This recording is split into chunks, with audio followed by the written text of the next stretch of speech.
হেই viewers, আজকে আমি আপনাদের কাছে একটি হরর মুভি এক্সপ্লেন করতে চলেছি, যেটি একটি ইন্দোনেশিয়ান হরর মুভি যার নাম যাওয়া। এর ভিতরে কিছু কালো জাদু ইউজ করা হয়েছে যেটা অনেক বেশি ভয়ানক। মুভির কাহিনী অনেক ইন্টারেস্টিং, আশা করি আপনাদের ভালো লাগবে। তো চলেন বেশি দেরি না করে মুভির কাহিনীটি শুরু করা যাক। মুভির স্টার্টিং সিন হয় আমাদের কতগুলো ইন্দোনেশিয়ার রুরাল লোকদেরকে দেখিয়ে, এবং সালটি ছিল 1996 এবং সেখানে অনেক মানুষ কিছু কালো জাদু পারফর্ম করছিল এবং তারা কালো জাদুর জন্য ইনক্যান্টেশন পারফর্ম করছিল। সিন শিফট হয়ে আমাদেরকে 13 বছর পরে নিয়ে যাওয়া হয়, যেখানে আমাদের একটি বাচ্চা ছেলে হাও এবং তার গ্র্যান্ডপা হাওয়ারিকে দেখানো হয়, যেখানে হাওয়ারি হাওকে একটি কাগজ দেখাচ্ছিল যেখানে কিছু লেখা ছিল। সে হাওকে বলে যে পুরনো এলাকার বা পুরনো যে যুগের মানুষ ছিল, যারা মাজাহারি যুগের ছিল, ওই ধরনের কাগজের উপরেই লেখালেখি করত। এবং হাওয়ারি হাওকে বলে যে যতক্ষণ পর্যন্ত সে তার চোখ বন্ধ করে রাখবে ততক্ষণ পর্যন্ত হাও যেন তার হাতের ওপর থেকে ওই কাগজ কোথাও উড়ে যেতে না দেয়। হাও যেহেতু অনেক ছোট ছিল, সে কিছু বুঝতে পারছিল না এবং তার মা তখন হঠাৎ করে তাকে ডাক দেয় এবং বলে যে তার বান্ধবী রিরা তার সাথে খেলতে এসেছে। তাই রিরার কথা শুনে সে সেখানে খেলতে চলে যায় এবং তার দাদা তাকে কি বলেছিল সেটা সম্পূর্ণ ভুলে যায়। এবং তখনই আমরা দেখতে পাই যে অনেক জোরে বাতাসের কারণে ওই কাগজটি বাতাসের সাথে উড়ে জানালা দিয়ে চলে যায়। এই ঘটনাটুকু দেখি আমাদের 2013 সালে নিয়ে যাওয়া হয়, যেখানে হাও অনেকটা বড় হয়ে গিয়েছিল এবং সে রেট্রা কগনিশন নামে একটু কোম্পানির জন্য সেমিনার পারফর্ম করছিল। এবং হাও এই সেমিনারে সকলকে বলে যে তারা যে কোনো মাধ্যমে যে কোনো মানুষকে তাদের অতীতে ফিরিয়ে নিয়ে যেতে পারবে। তখন ওই কোম্পানির আন্ডারে থাকা একটি স্টুডেন্ট জিজ্ঞাসা করে যে এটা কি অনেকটা এস্ট্রাল প্রজেকশনের মতো কাজ করে কিনা। তখন হাও বলে যে এস্ট্রাল পজিশনে আমাদের বডি থেকে যে আত্মা, সেটি আমাদের বডি ত্যাগ করে অন্য একটি ডাইমেনশনে চলে যায়, কিন্তু তারা রেট্রা কগনিশনের মাধ্যমে তারা সাবকনসিয়াস ভাবে তাদের মাইন্ডের মাধ্যমে অতীতে ট্রাভেল করতে পারবে। এবং এই রেট্রা কগনিশন যে সিস্টেম, এটি করার জন্য একটি পুরাতন জিনিস আছে যেটা ক্যাটালিস্টের মতো কাজ করত, যার মাধ্যমে মানুষ তাদের মাইন্ডের মাধ্যমে প্রেজেন্ট থেকে পাস্টে যেতে পারবে। এবং এটি পাস্ট ও প্রেজেন্টের মধ্যে একটি লিঙ্কের মতো কাজ করবে। এবং এই যে ক্যাটালিস্ট, এটার মধ্যে থেকে একটি ইলেকট্রনিক পালসের মতো আসে এবং যে ব্যক্তি এই পালসকে ক্যাপচার করতে পারবে সে রেট্রা কগনিশনের মাধ্যমে প্রেজেন্ট থেকে পাস্টে ট্রাভেল করতে পারবে। আমি একান্তই দুঃখিত, আমার স্ক্রিপ্টে কিছু ভুল ছিল। আসলে সে একজন স্কুল টিচার, এটি কোনো কোম্পানি না। আর রেট্রা কগনিশন হচ্ছে একটি সিস্টেম মাত্র, যেটি আপনাদেরকে পাস্ট থেকে প্রেজেন্টে, প্রেজেন্ট থেকে পাস্টে নিয়ে আসতে পারবে। এবং হাওকে তখন তার একটি স্টুডেন্ট জিজ্ঞাসা করে, আচ্ছা তারা যদি পাস্টে যায় তাহলে কি তারা পাস্টে গিয়ে কোনো কিছু পরিবর্তন করতে পারবে? তখন হাও বলে যে আমাদের যে শরীর বা আত্মা, ওটা অন্য দুনিয়ায় একটি কপি থাকে, আর এটা যেহেতু তার মাইন্ড ট্রান্সফার হচ্ছে, তাই সে পাস্টে গিয়ে কোনো কিছু পরিবর্তন করতে পারবে না, আর সে পাস্টে গিয়েও অন্য কারোর সাথে কথাও বলতে পারবে না। এরপর আমাদের একটি ফ্ল্যাশব্যাক দেখানো হয়, যেখানে আমরা হাওয়ারিকে দেখতে পারি ওই কাগজটি উড়ে যাওয়ার পরপরই তার দাদা মারা গিয়েছে। এবং তখন আমরা আরো জানতে পারি যে কোনো ব্যক্তি যদি রেট্রা কগনিশন করার সময় ক্যাটালিস্ট থেকে আলাদা হয়ে যায়, তাহলে তার যে সোল বা মাইন্ডটা সেটা পাস্টেই আটকে থাকে এবং কখনো সে বর্তমানে আসতে পারে না। তার মানে সে ওখানে সারা জীবন আটকে থাকে এবং বর্তমানে তার যে বডি সেটি মারা যায়। তখন সিন প্রেজেন্টে চলে আসে এবং আমরা দেখতে পাই যেখানে দুজন ভদ্র দম্পতি আসে এবং তারা এসে হাওকে বলে যে 2 দিন আগেই তার মেয়ে স্কুল থেকে গায়েব হয়ে গিয়েছে, সে এখনো ঘরে ফেরেনি। তাই ওই ভদ্রলোকটি হাওকে বলে সে যেন রেট্রা কগনিশনের মাধ্যমে তার মেয়েকে যেন খুঁজে দেয়, কারণ ওই মেয়েটির বাবা মনে করে যে তার মেয়ে হয়তো বা তার বয়ফ্রেন্ডের সাথে ভেগে গিয়েছে। যা শোনা মাত্রই হাও রেট্রা কগনিশন করার জন্য রেডি হয়ে যায়। এবং আসলে ওই মেয়ে কি সত্যি সত্যি বয়ফ্রেন্ডের সাথে পালিয়ে গিয়েছে কিনা বা অন্য কোথাও আছে কিনা এখন সে জানতে পারবে। হাও এবং ওই মেয়েটির বাবা মা মিলে সারির স্কুলে যায়, মানে ওই মেয়েটির নাম সারি, তার স্কুলে যায় এবং তাদের হোমরুম টিচারের সাথে দেখা করে। এবং তার হোমরুম টিচার তাদেরকে জানায় যে লাস্টবার তারা এখানে সারিকে কাজ করতে দেখেছিল। তখন হাও সেখানে থাকা কিছু জিনিসপত্র দিয়ে রেট্রা কগনিশনের সিম্বল তৈরি করে রেট্রা কগনিশনের কাজ শুরু করে দেয়। এবং তখন আমরা দেখতে পারি যে হাও সারির বডির ভেতরে চলে এসেছে। এরপর সারির কাছে তার একজন বান্ধবী এসে বলে যে তোমার এখন বাসায় যাওয়া উচিত। তখন সারি তার বান্ধবীকে জানায় যে তার ঘরের সেলাই মেশিন নষ্ট হয়ে গিয়েছে, তাই সে স্কুলের সেলাই মেশিন দিয়ে তার কিছু কাজ সম্পন্ন করবে।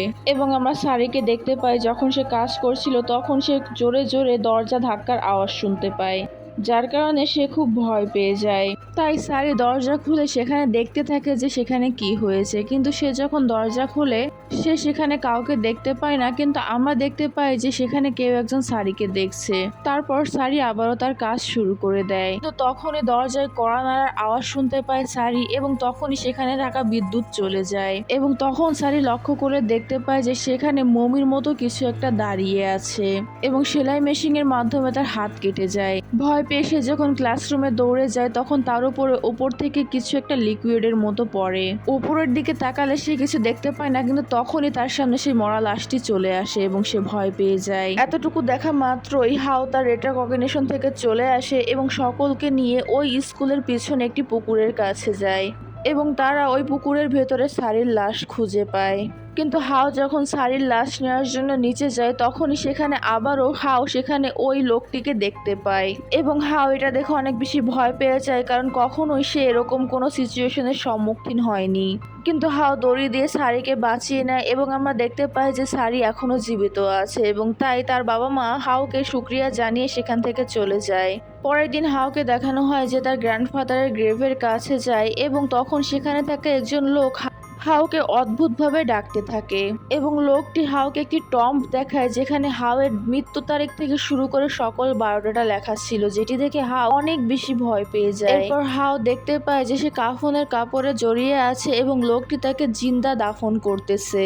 তখনই হাও ঘুম থেকে জেগে যায় এবং জোরে চিৎকার করে ওঠে, এবং আমরা বুঝতে পারি এটি হাওয়ের দুঃস্বপ্ন ছিল। তখন হাওয়ের মা হাওকে জানায় যে কাল রাতে সে যখন বাসায় ফিরছিল তখন রিডাতের গাড়িতে থাকা অবস্থায় সে বেহুশ হয়ে গিয়েছিল। তখনই হাও তার রুমের শ্মশানের মাটি দেখতে পায়, যা দেখে সে অনেক ভয় পেয়ে যায়। পরের দিন হাও রিডাকে নিয়ে শপিং মলে গেলে সেখানে সে ওই মাটি খননকারী লোককে দেখতে পায় যে হাওকে জিন্দা দাফন করছিল।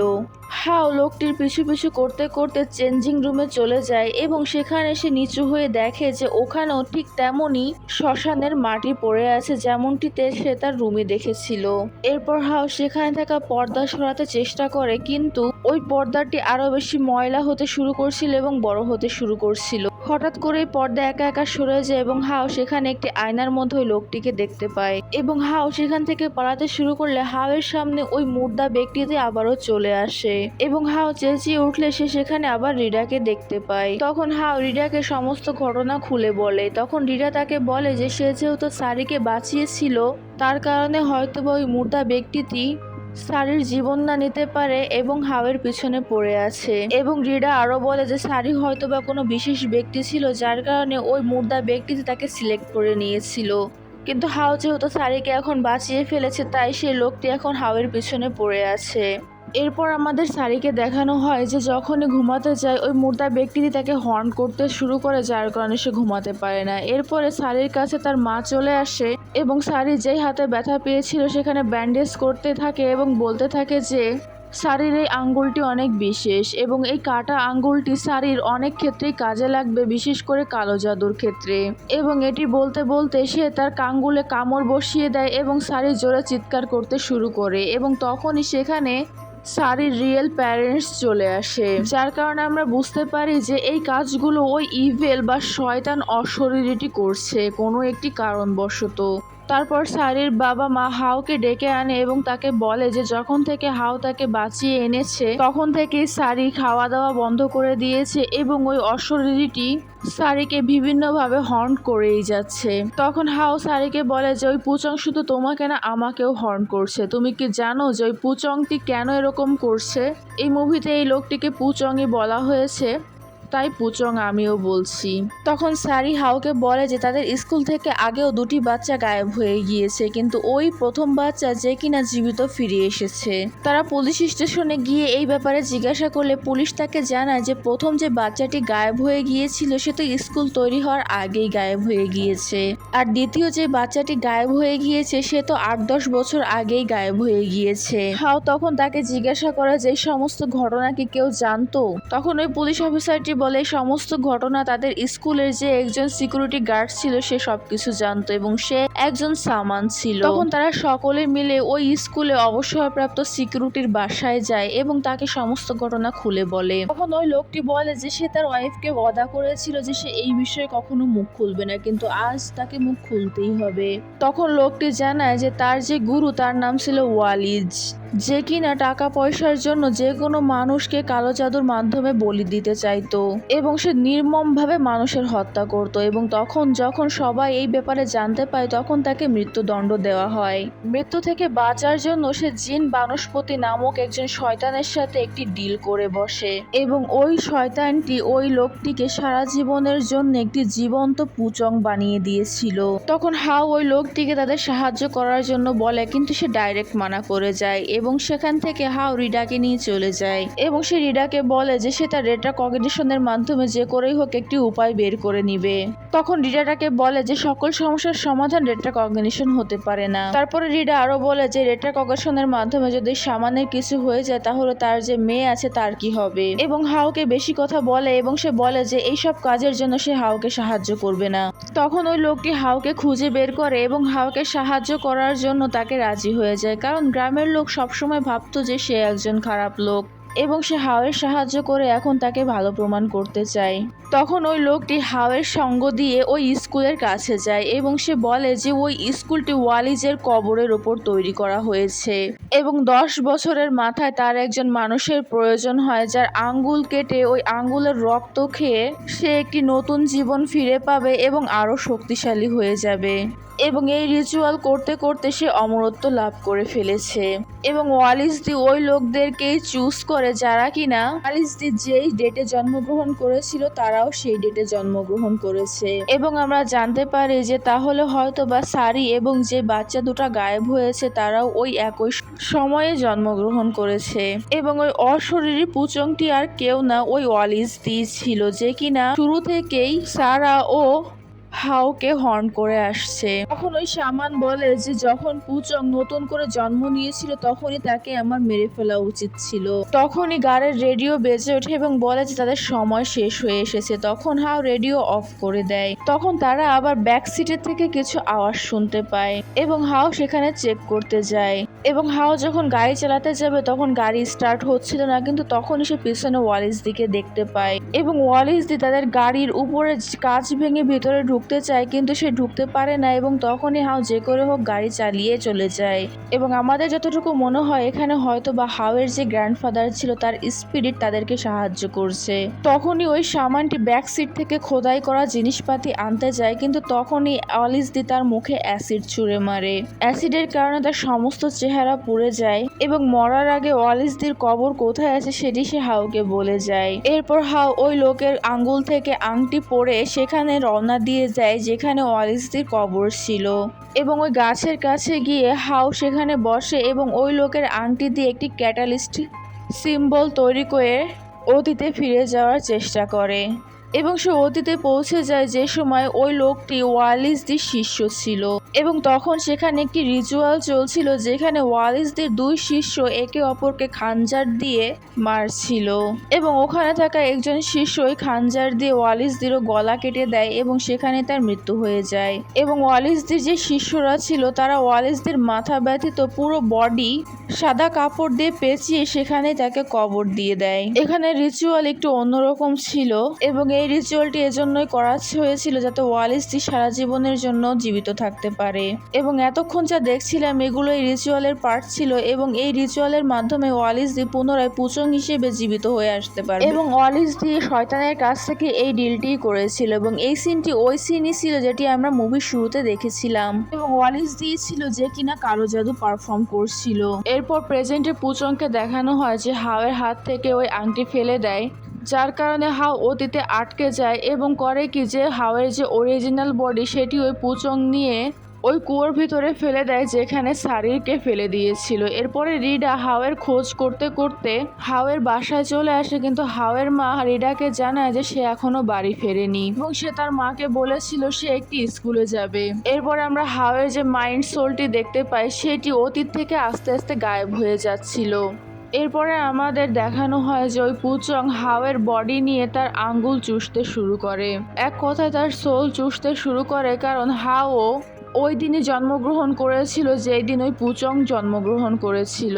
এরপরে আমাদেরকে রিডাকে দেখানো হয় যে খুঁজতে খুঁজতে ওই স্কুলে চলে আসে এবং সে খুঁজতে খুঁজতে ওয়ালিসদের কবরের কাছে চলে আসে এবং সেখানে সে একটি রিং পরে থাকা দেখতে পায় এবং রিডা খুঁজতে খুঁজতে হাওয়ের বডি পেয়ে যায় এবং সে একটি রশির মাধ্যমে হাওকে বাঁচানোর চেষ্টা করে। অপরদিকে আমরা হাওকে দেখতে পাই যে অতীতে তার বডি হারিয়েই ফেলছিল, কিন্তু তখনই হয় কি রিডা প্রেজেন্টে ওই আংটিটি হাওয়ের হাতে দিয়ে দেয়, যার কারণে হাও আবারও জীবিত ফিরে আসতে পারে এবং রিডা হাওকে বলে যে পুচং ওই ক্যাটালিস্ট থেকে তাকে আলাদা করে দিয়েছিল, যার কারণে এরকমটা হচ্ছিল।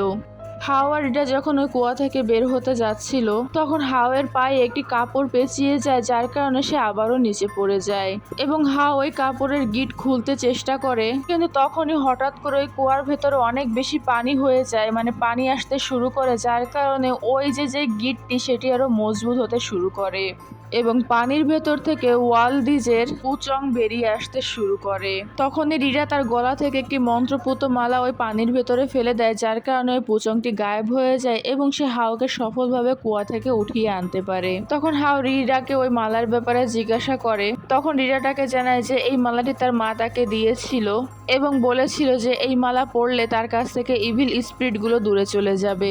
এরপরে হাও রিডাকে বলে যে ওয়ালিস দিকে যখন কবর দেওয়া হচ্ছিল তখন তাকে যে কাপড় দিয়ে পেঁচিয়ে রাখা হয়েছিল সেই কাপড়ের কিছু অংশ খোলা রাখা হয়েছিল এবং ওয়ালিস যে শক্তিগুলো পাচ্ছিল সমস্ত শক্তি ওই কাপড়ের খোলা অংশ থেকে আসছিল। যদি তারা ওয়ালিসদের কবর খুলে ওই খোলা অংশটিকে কেটে ফেলতে পারে তাহলে ওয়ালিসদি সারা জীবনের মতো শেষ হয়ে যাবে।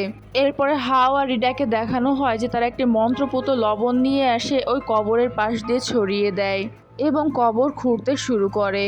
ওই মন্ত্রপুত লবণের কারণে ওয়ালিসদের যে পুচং সেটি তাদের আশেপাশে আসতে পারছিল না এবং কবর খুঁড়তে খুঁড়তে তারা ওয়ালিসদের লাশ পেয়ে যায় এবং তারা ওয়ালিসদের লাশ দেখে একদম অবাক হয়ে যায়, কারণ এত বছর পর ওয়ালিসদের লাশ একদম পারফেক্ট ছিল, একটুও পচেনি।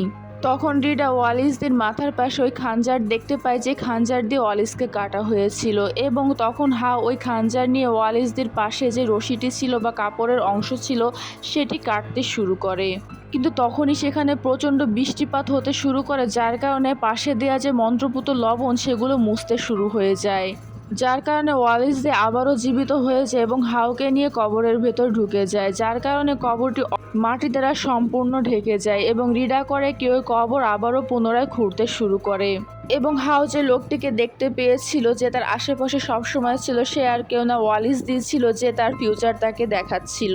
তখনই আমাদেরকে দেখানো হয় যে রিডা কবর খুঁড়তে সক্ষম হয়ে গিয়েছে এবং সে ওয়ালিস দিকে পেয়ে গিয়েছে, কিন্তু তখনই সেখানে ওই পুচংটি চলে আসে এবং তার ইভিল শক্তি দিয়ে রিডাকে হাওয়াতে উড়িয়ে দেয়। এটা দেখে হাও তাকে মারার চেষ্টা করে, কিন্তু ওই লোকটি তার আঙুল কেটে দেয় এবং তার কাটা আঙুলের রক্ত চুষে তার আত্মাকে আবারও কনজিউম করার চেষ্টা করে, কিন্তু হাও তার অন্য হাতে থাকা ওই খাঞ্জার দিয়ে ওয়ালিসদের গায়ে আঘাত করে দেয়, যার কারণে ওই পুচংটা কিছুটা হলেও শক্তিহীন হয়ে যায় এবং এই সুযোগ নিয়ে হাও করে কি ওয়ালিসদের ওই কাটা কাপড়ের অংশটুকু কেটে দেয়, যার কারণে ওয়ালিসদি সেখানেই ধ্বংস হয়ে যায় এবং এই ঘটনার পরে হাও আর রিডা মিলে ওই শামানের কবরের কাছে যায় তাকে শেষ বিদায় জানানোর জন্য, যেখানে শামানের মেয়ে রেশমার সাথে তাদের দেখা হয়। এরপরে তারা সারির সাথে দেখা করতে যায়, যেখানে তারা গিয়ে সারির সাথে কথা বলে এবং সারির পিতামাতা তাদেরকে অনেক বেশি ধন্যবাদ জানায়। এরপরে হাও ডিসিশন নেয় যে তার যে স্কিল এই স্কিলের মাধ্যমে সে মানুষের সাহায্য করবে এবং সে মনে করে যে তার গ্র্যান্ডপা হাওয়ারই এবং এখানে যাওয়া মুভিটি শেষ হয়ে যায়। যদি মুভিটির কাহিনী ভালো লেগে থাকে তাহলে ভিডিওটিতে লাইক দিয়ে দিবেন এবং ভিডিওটি শেয়ার করে দেবেন এবং আমার চ্যানেলটিতে একটি সাবস্ক্রাইব করে দেবেন। অ্যান্ড টিল দেন আল্লাহ হাফেজ সবাইকে।